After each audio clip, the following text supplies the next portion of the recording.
Apa kabar semuanya? Welcome back to Crypto Forex Horizon. Dan di video kali ini, kita bakal ngebahas sesuatu yang penting banget buat kalian semua yang serius di trading Bitcoin. Judulnya udah jelas ya, rahasia trading Bitcoin. Strategi waktu yang wajib dicoba. Kalau lu sering kebingungan kapan sih waktu yang paling tepat buat masuk dan keluar dari market, tenang aja. Karena di sini kita bakal kulik semuanya, lengkap dari A sampai Z. Jadi, siapin catatan, duduk santai, dan jangan lupa siapin kopi hangat yuk mulai. Before we jump into Bitcoin, kita bakal sedikit ngebahas sejarah trading. Sebelum ada Bitcoin dan cryptocurrency lainnya, ada yang namanya trading saham dan forex. Sejarah trading saham itu dimulai dari abad ke-17, tepatnya di Amsterdam.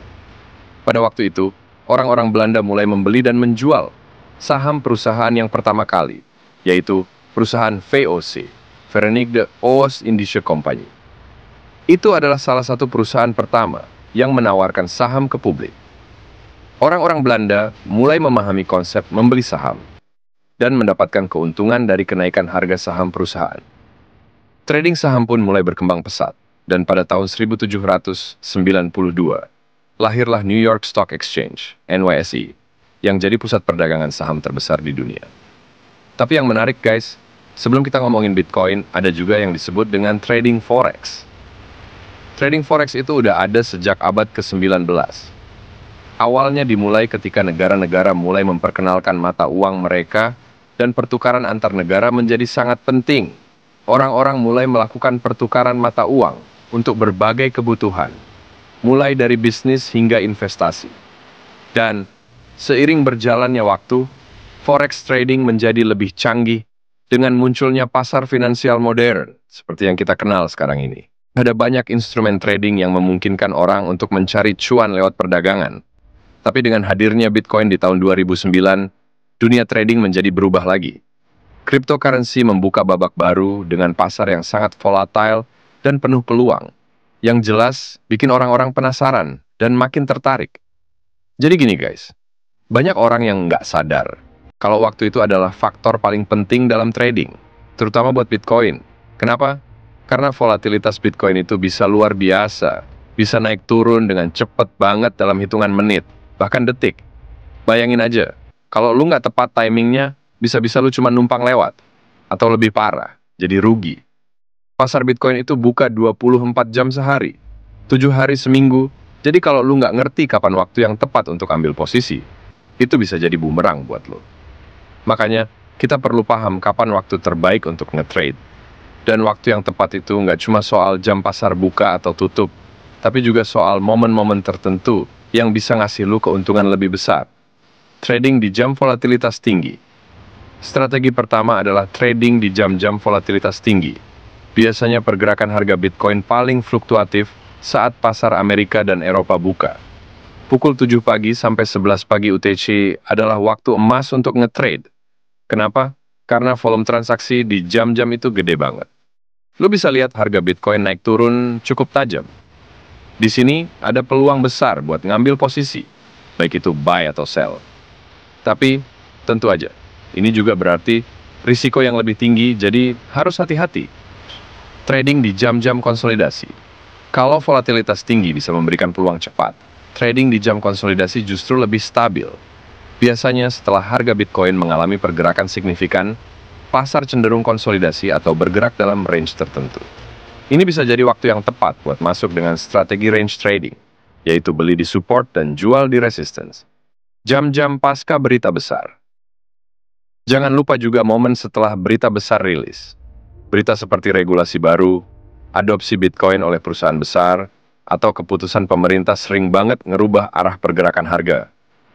Biasanya setelah berita gede keluar, harga Bitcoin bisa langsung loncat atau jatuh dalam waktu singkat. Makanya, kalau lu bisa baca berita dan prediksi dampaknya, lu bisa masuk di waktu yang tepat, pas harga mulai stabil setelah guncangan berita. Jangan terjebak FOMO, fear of missing out. FOMO adalah musuh terbesar trader. Biasanya, trader yang kena FOMO langsung buru-buru beli. Ketika harga lagi naik tinggi, takut kehilangan peluang. Padahal, ini adalah strategi yang berisiko. Timing yang terburu-buru bisa bikin lu masuk pas harga udah terlanjur tinggi, dan akhirnya malah terjebak saat harga turun. Jadi, penting banget buat ngontrol emosi, jangan terbawa euforia pasar, dan tetap disiplin. Menyesuaikan time frame dengan gaya trading scalping. Main cepat dan tepat. Kalau lu tipe trader yang suka scalping, main cepat, maka time frame pendek jadi pilihan utama. Misalnya, lu bisa pakai chart 1 menit atau 5 menit. Di sini lu perlu kecepatan untuk menangkap pergerakan kecil dan cuan dalam waktu singkat. Ini memang butuh kecepatan dan fokus tinggi. Tapi kalau dilakukan dengan tepat, bisa memberikan keuntungan besar dalam waktu singkat. Day trading. Pantau di time frame.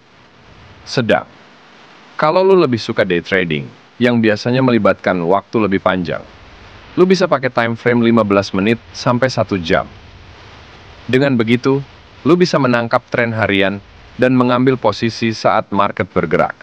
Ini lebih santai dibanding scalping, tapi tetap butuh analisis teknikal yang baik buat prediksi pergerakan harga. Swing trading. Profit lebih besar dalam waktu lebih lama. Untuk yang lebih suka swing trading, lu bisa pakai time frame lebih besar, kayak 4 jam atau harian. Di sini, lu nggak perlu kejar-kejaran sama pergerakan harga kecil, tapi fokus sama pergerakan harga yang lebih besar dan lebih panjang. Ini butuh kesabaran, karena biasanya lu bakal hold posisi selama beberapa hari atau minggu.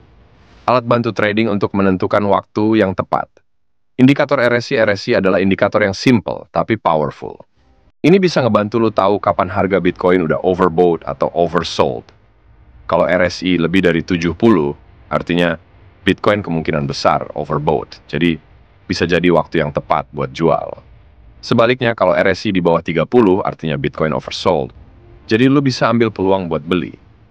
Jangan cuma andelin RSI aja, harus ada konfirmasi dari indikator lain. Moving averages. Moving averages juga penting buat ngelihat tren jangka panjang. Misalnya, SMA 50 dan SMA 200. Ketika SMA 50 melintasi SMA 200 dari bawah ke atas, itu biasanya sinyal bullish. Dan sebaliknya kalau dari atas ke bawah, itu sinyal bearish.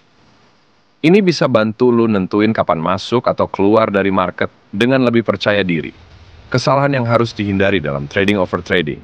Kesalahan pertama adalah overtrading.